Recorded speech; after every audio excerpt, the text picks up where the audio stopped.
Hey guys, welcome back to my channel. I am the Garden and Worm Lady for those of you that are new around here. Okay, so this bin, this is the giant nursery bin I have. I harvested the mix of worms from it, and Damien, he got them right away. I put them up for sale and he beat everyone to them. So the bedding was too moist for me to like get the cocoons out and sift it. It was just going to be a lot of work. And since everyone really liked this bin, I decided just to restart it. So I took the mix that it was in, the bedding, everything, and I put it right back in here.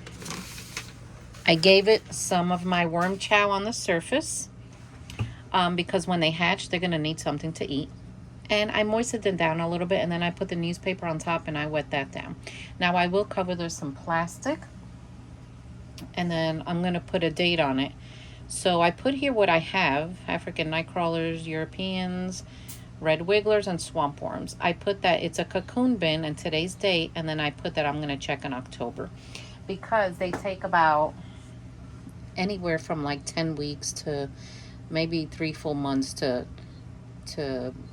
just hatch and start, becoming adult worms. So this is an easy way to set up a baby bin basically. And that bedding, since it's enriched with a million cocoons, you can reuse bedding. That's a little secret that a lot of people don't know.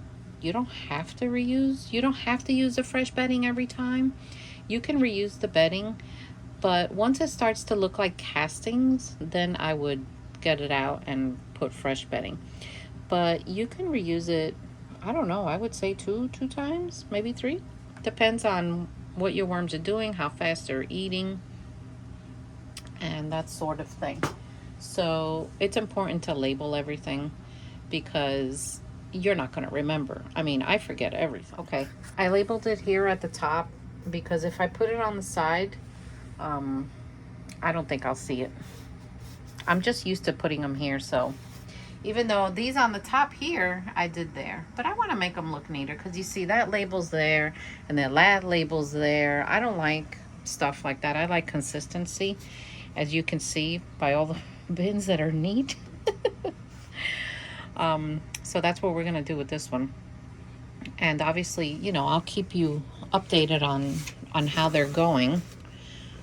So Joe and I really have to get down some bubble wrap and cut some strips to cover it, because the secret to having worms live is moisture. If your bin dries out, your worms are done.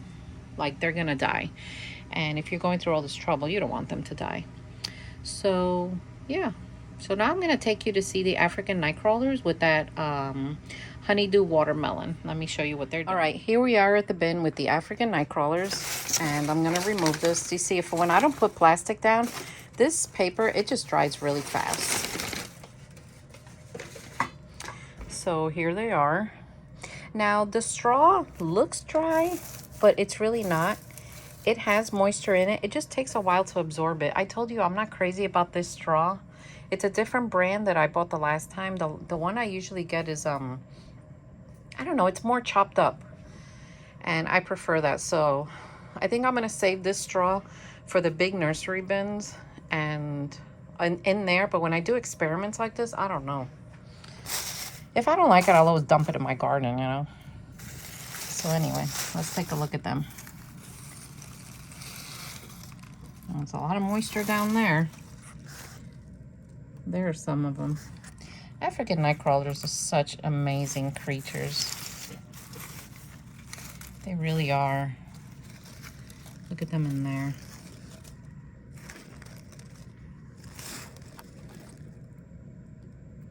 They're beautiful worms, aren't they? And as you can see, they're not only here. I've been finding them like here too. See, look at them down there.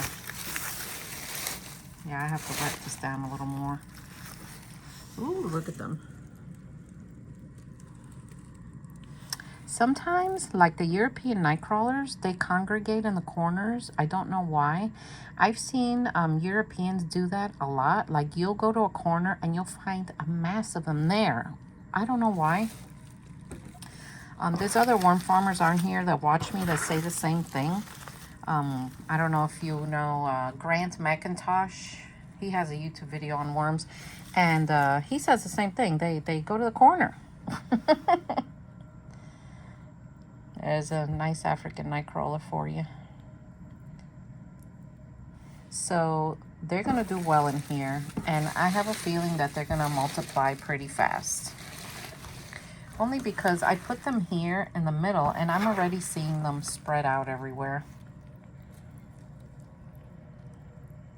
See, they like coconut coir. They like all this fibrous stuff. This is one bag that I had found left over in my storage. But in the fall, I'm going to have a lot of leaves. And they're really, really going to enjoy it. They really are. So there's a lot of moisture down here. And I know it's because this thing is starting to get yucky. Even though I really don't see like... Oh yeah, look. See, it's starting to rot there.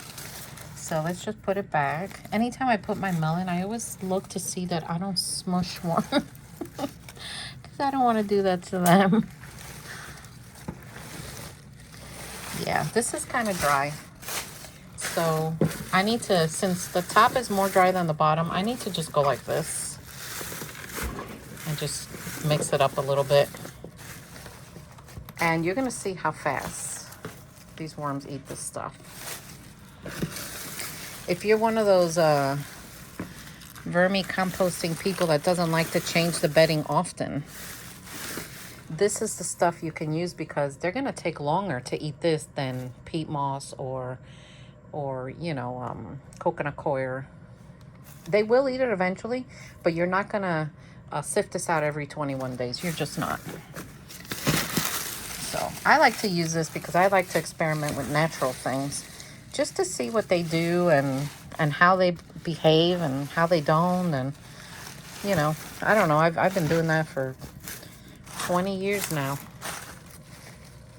And yeah, I have made some major mistakes. Like the other day, I filled this thing up with alfalfa. It did not go well.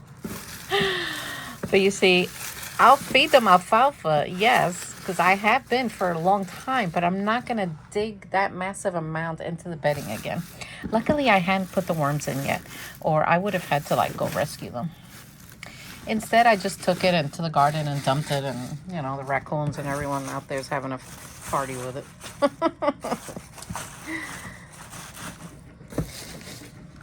So you see, all I did was flip it over and give it a mix.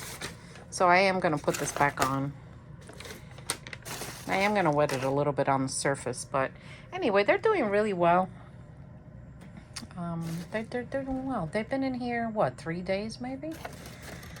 They're doing well. So those of you that are interested in African nightcrawlers, you can find them on my website starting the first week of August 2nd. The African nightcrawlers are going to be up for sale, and so are the Europeans.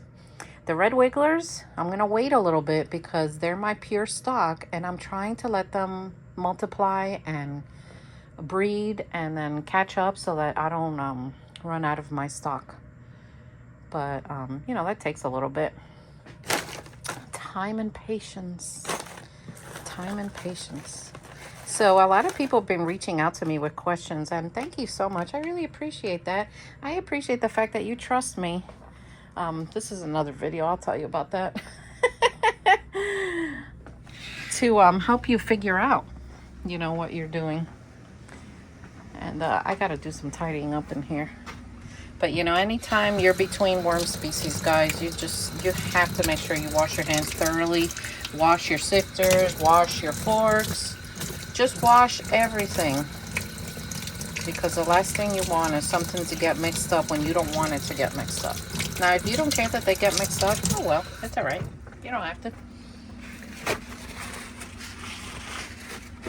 So as you can see, I have this part of the room And then you come over here and I have this part of the room. I don't know if everyone has seen it.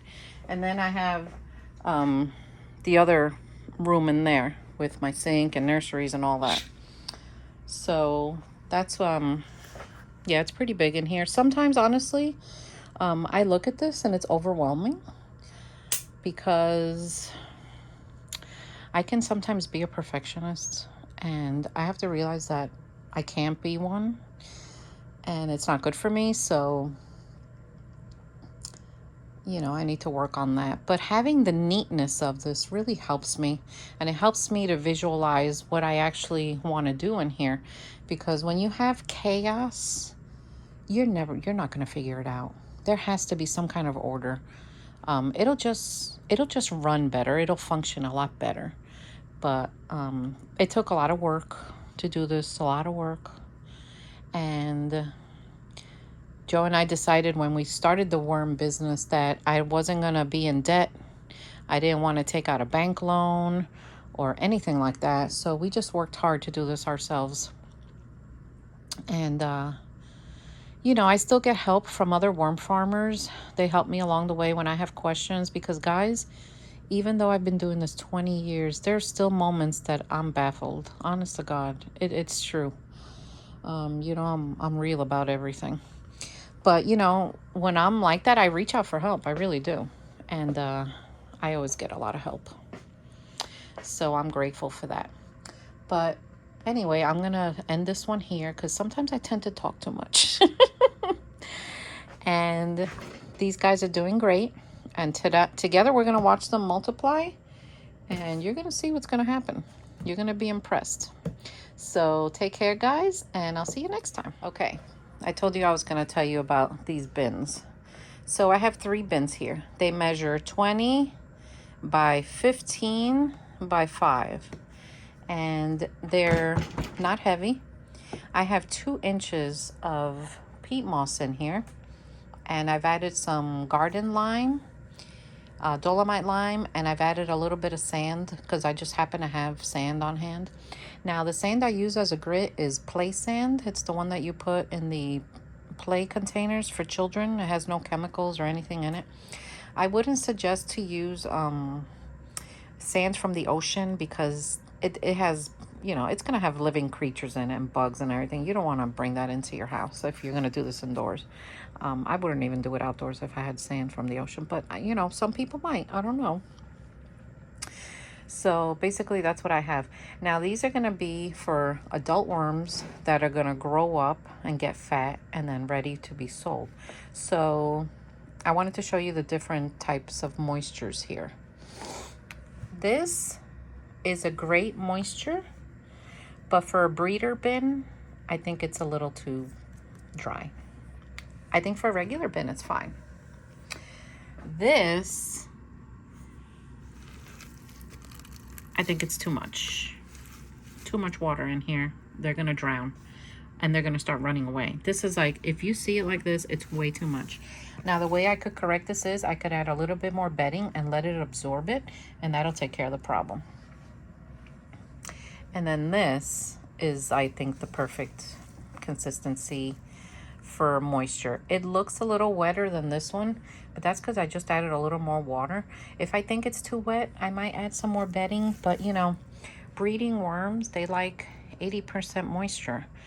For some reason, it gets them to breed more. I don't know why. They just like it like that. And it probably has to do with the fact that worms need moisture to survive. So maybe they think, ooh, we got a lot of moisture. We're really healthy. So let's, you know. So anyway, I think that's what they might think, you know. And then what else? I'm going to put, well, first I have to measure this bin and do some math and figure out how many worms actually fit in here. It's a calculation. And then I put food down the middle. Maybe 1 line, maybe 2. I've done both on the surface. I don't bury it because the worms will gather towards it. And when they gather towards it, they're with each other more. They touch each other more, which means there'll be more population growth.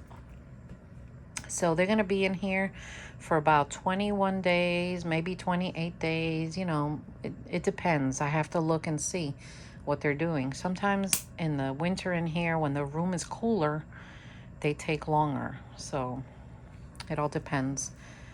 And then we're going to sift it out for adult worms, cocoons, and babies. And this bedding, I can reuse it if I take it out in the 21 or 28 days. If I wait long time, this is going to become castings and then I won't be able to use it again. So that's the routine. So, okay. So the next part is, I'm going to go get well, I know what this measures. I just have to do the math part. And then I'll show you guys how to do that. And it's pretty simple. There are other YouTubers that do it. But there's only one guy that I trust his formula. His name is Larry.